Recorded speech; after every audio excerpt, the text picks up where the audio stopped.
आगामी काळामध्ये महाराष्ट्रामध्ये स्थानिक स्वराज्य संस्थांच्या निवडणुका पार पडणार आहे। सुप्रीम कोर्टाने देखील जानेवारीपर्यंत स्थानिक स्वराज्य संस्थांच्या निवडणुका घ्याव्यात अशा पद्धतीचा निर्णय दिलेला आहे। त्यामुळे सगळेच राजकीय पक्ष निवडणुकीच्या तयारीला लागले आहे। सर्वात महत्त्वाचं जी माहिती समोर येत आहे त्या माहितीनुसार राज्यामध्ये 3 महिने आचारसंहिता असणार आहे। ही कशी असणार आहे? खरं तर ज्या पद्धतीने ऑक्टोबरच्या शेवटच्या आठवड्यामध्ये ही आचारसंहिता लागू होणार आहे आणि त्यानंतर जानेवारीच्या शेवटच्या आठवड्यापर्यंत ही आचारसंहिता लागणार आहे। याचं कारण असं आहे की ग्रामीण भागामध्ये प्रथम आचारसंहिता लागेल आणि म्हणजे राज्यामध्ये निवडणूक आयोगाने टप्प्याटप्प्याने म्हणजे 3 टप्प्यामध्ये ह्या निवडणूक घेण्याचा विचार असल्याचं समोर येत आहे। त्यामध्ये प्रथमतः झेडपीची निवडणूक, त्यानंतर नगरपालिकेची निवडणूक आणि त्यानंतर महापालिकेच्या निवडणुका अशा पद्धतीने ह्या निवडणुका पार पडणार आहे।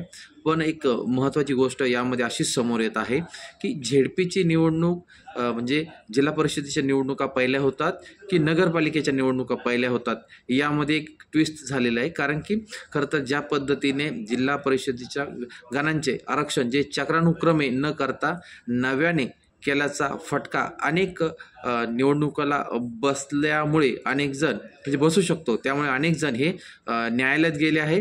तर जिल्हा परिषद गटांच्या रचनेला देखील काहींनी आव्हान दिलं आहे।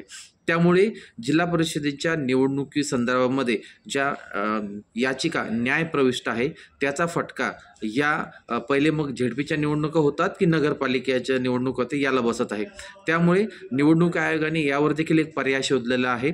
8 ते 10 दिवसामध्ये या न्यायप्रविष्ट ज्या याचिका आहे त्यावर जर निकाल लागला नाही तर ते पहिल्यांदा प्रथमतः नगरपालिकेच्या निवडणुका घेतील आणि त्यानंतरच झेडपीच्या पंचायत समितीच्या निवडणुका पार पाडणार आहे। मात्र तरी देखील निवडणूक आयोगाची ही तयारी असून जर याचा विचार केला तर ऑक्टोबर महिन्याच्या 4थ्या आठवड्यामध्ये ग्रामीण भागात ही आचारसंहिता लागू होईल आणि नंतर जर विचार केला नगरपालिका किंवा झेडपीच्या त्यानुसार जानेवारीमध्ये शेवटच्या आठवड्यापर्यंत महापालिकांच्या ही आचारसंहिता ही असणार आहे।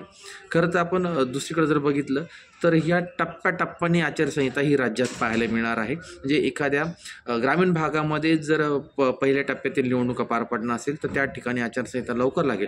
मात्र 2 ठिकाणी जी आचारसंहिता नसणार आहे त्यामुळे सत्ताधारी हे धोरणात्मक निर्णय घेऊन मतदारांना आपल्याकडे वळवण्यात यशस्वी होऊ शकतात। मात्र हे निश्चित आहे की राज्यामध्ये ही कमीत कमी 3 महिने ही आचारसंहिता ही असणार आहे आणि दुसऱ्या बाजूला राज्यामध्ये निवडणुका ह्या पहिल्या झेडपीच्या होतात की नगरपालिकेच्या होतात हे पाहणं महत्त्वाचं असणार आहे।